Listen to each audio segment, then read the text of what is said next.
Hey, what's up, cats and kittens? And shout out to all my cerebral lights. It's me, the Cerebral Diva. And I'm going to call this section Reality. And T is spelled TEA because I'm here to give you all the juicy details about your favorite reality TV shows and some of mine as well.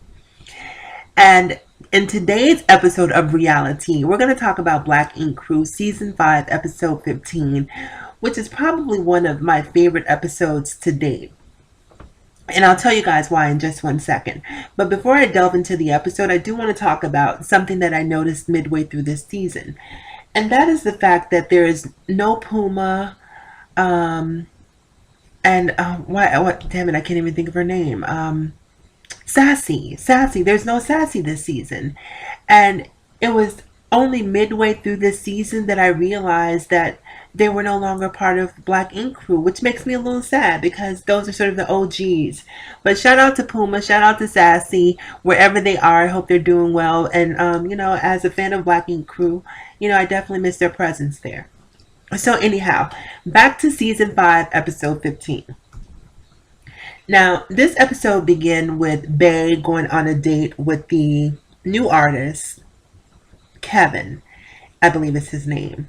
Kevin's a new artist. I believe he was hired by Teddy, if I'm not mistaken. And Bay had developed a crush on him, and we sort of saw the inception of that crush last week. And this this week, that crush sort of took a very interesting turn. So Bay and Kevin decide to go out for drinks, and they're sort of sitting there and having this exchange that seems a little flirtatious to me, being on the outside looking in. And midway through the flirtation, Donna shows up with another tattoo artist. I believe he's a tattoo artist by the name of LA.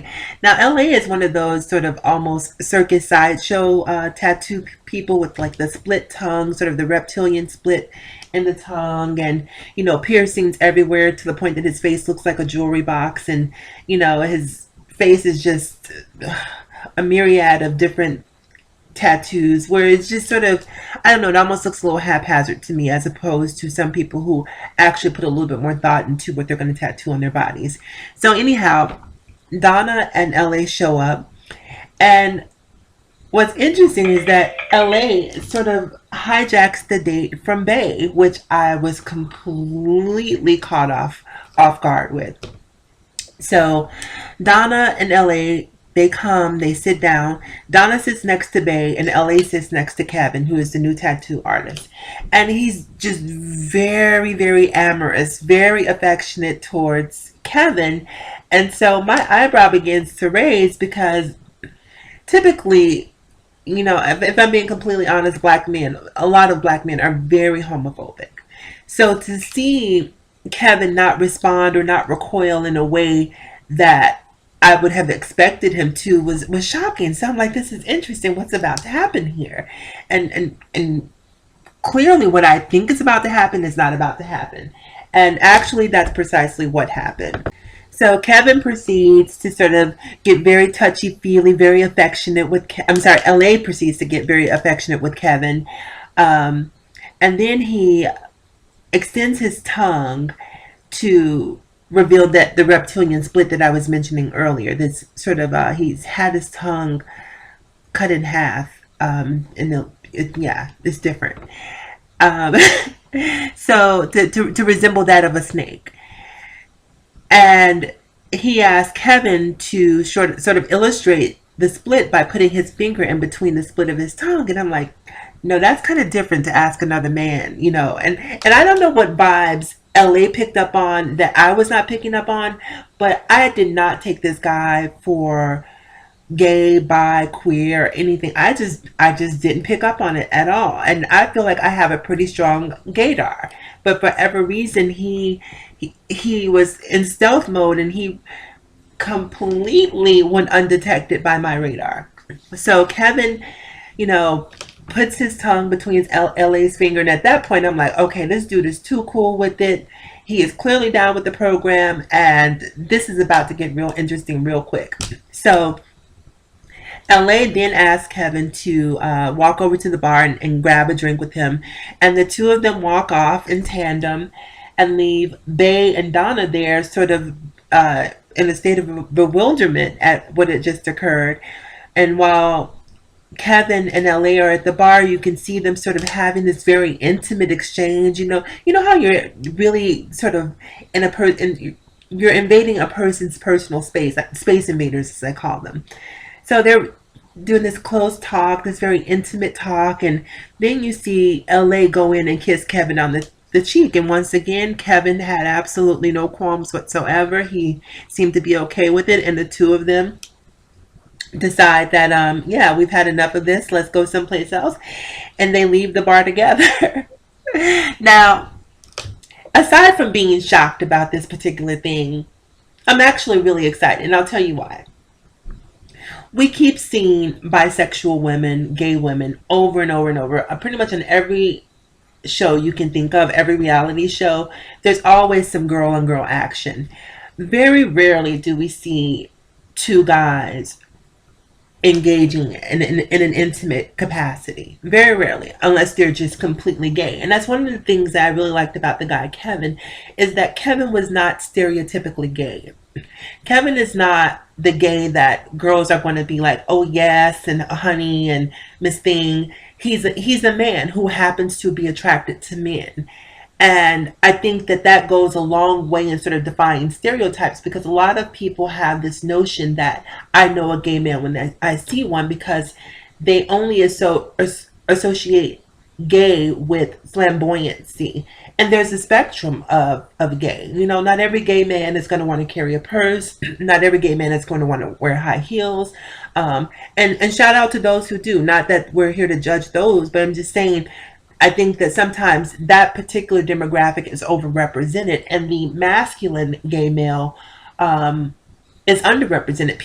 It's almost like a unicorn that people don't know exists. So I thought that this was a really interesting dynamic to show this man that I was attracted to him, that women are going to be attracted to, and show that, oh, he's he's not down with the program. This guy is off limits. So I thought that that was really cool. And one of the other things that I really liked about the fact that they added this character to, I'm not going to call him a character, this person to the Black Ink roster, was that in the Black community,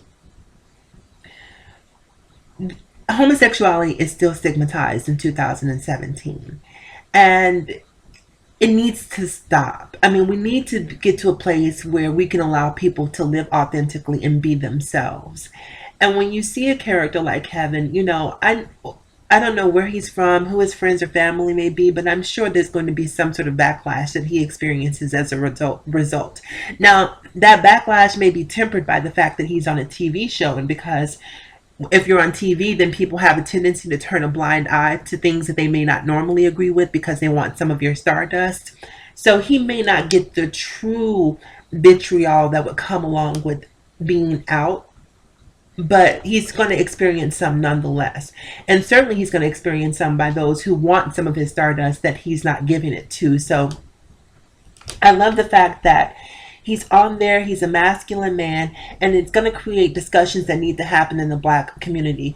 We talk about AIDS and HIV being rampant in the Black community. Part of the reason I believe that HIV and AIDS is so rampant in our community is the fact that there are so many men who are like Kevin, who feel that they can't be themselves. They cannot live openly without being ridiculed, without being bullied, and so they choose to live in silence. And very often they'll marry a woman or have a girlfriend and have children and try to put forth this facade of heterosexuality when that's not their true identity. But that's the only way they feel that they can live with some sense of normalcy and some sense of peace of mind. And so I think that when we're talking about AIDS and talking about HIV and that particular epidemic within the African American community, one of the things that people never seem to discuss is homophobia and how that creates a climate for HIV to thrive. Because if people were able, I believe if people were able to live authentically and live out loud, then we would see less of that. much less of that. And all of the women who complain about down low men would have less to complain about, because you would know who was gay, because he would be open with you about it, because he wouldn't feel compelled to hide it out of fear of being judged or ridiculed. So kudos to Black Ink, kudos to Caesar. This is pretty much his show, so I'm sure he had to have something to do with this character being brought onto the show. Kudos to Teddy for bringing him onto the show. Teddy the misogynist. And kudos to VH1 as well. I think that this was a really, really, really great step in the right direction. I think some great conversations are going to come out of this. I'm really excited to see where that particular character goes. And yeah, so that was it. So I don't want to dwell on Kevin too much. So let's get back to the rest of this particular episode, because I've already spent 10 minutes talking about Kevin. So one of the other things that came out of this episode was Duchess, the return of Duchess. Duchess is back in New York for whatever reason. Clearly she needs some camera time. I'm just not a big fan of Duchess. I'm sorry. There's just certain people's energy that just really repels me. And she's just one of those people, like, she, in this sort of resting bitch face that she has, it just, I don't know. It's just not, like, she's the type of person that you're constantly having to check on. Like, are you all right? Are you okay? Is everything all right? Like, I can't be around someone that I constantly need to babysit. And to me, Duchess is that sort of person that you have. She needs a pacifist, a person who wants to constantly make sure that she's okay. Otherwise, she's not going to be happy, and she's going to be throwing these tantrums, and no one has time for that. So I'm not a huge Duchess fan. But Duchess is back in New York. She needed her camera time. And she finds out that Sky is basically sort of sicked her girlfriend Allison on Caesar. And we saw that happen a couple episodes ago. And, it's very, very rare that I'm actually on one accord with Duchess. But in this particular instance, I am. Because Sky has always been one of my favorite people on Black Ink Crew. Just because I have a tendency to root for the underdog. But after seeing her in some of the most recent episodes, I really have to raise an eyebrow to her, like, and side-eye her, because she really seems to be motivated by self-interest. And you see that play out with, her saying how, Duchess is her sister, and Duchess, when Duchess was sort of in the loop there. And now that Duchess is no longer a part of Caesar's Black Ink, she quickly turned her back and really sort of went into full-blown betrayal mode by putting her friend Allison. Now, if Allison and Caesar happen to find their way to each other independent of Scott, great, kudos. You can't keep grown folks from doing whatever it is that grown folks want to do. So I get that. But for her to actually facilitate it, to sort of be the conduit to it, I'm not here for that. I just think that it's really tacky. And so Duchess sort of threw a shot and said, how dare I think that she could love me when she couldn't even love the kids that she birthed.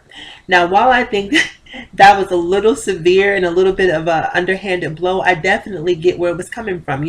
Duchess is hurt in that moment, and so hurt people hurt people. If all is fair in love and war, and if you fire a shot, Duchess definitely is well within her rights to fire a shot back. And so all of this information was coming courtesy of Melody, the hippie, the tree hugger girl who's also a tattoo artist.